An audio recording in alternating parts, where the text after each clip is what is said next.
Ito, ang latest weather update.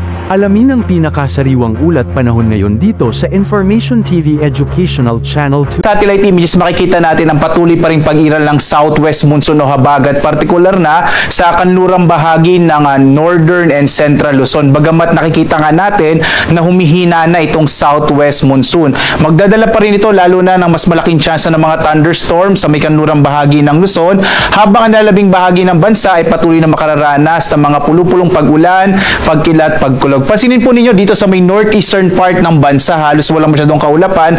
Halos meron po diyang high pressure area ngayon, kaya sa mga kababayan natin lalo na sa may Cagayan Valley region, inaasa natin medyo mainit na panahon yung mararanasan sa tanghali, pero posible pa rin yung mga thunderstorms sa hapon hanggang sa gabi. Posible din yung mga pag-ulan ng mga pulupulong pag-ulan dito sa may Visayas at Mindanao. Sa kasalukuyan nga, wala tayong minomonitor na anumang low pressure area.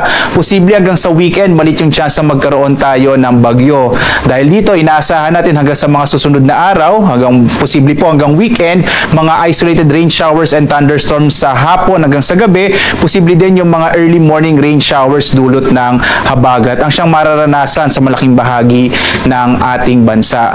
Ngayong buwan nga ng Hulyo, dalawang bagyo ang nabuo sa loob ng Philippine Area of Responsibility, ang bagyong Butchoy at Karina. Habang sa buwan ng Agosto, bukas, August na po, inaasahan naman natin 2 o 3 bagyo ang mabubuo at papasok sa loob ng Philippine Area of Responsibility.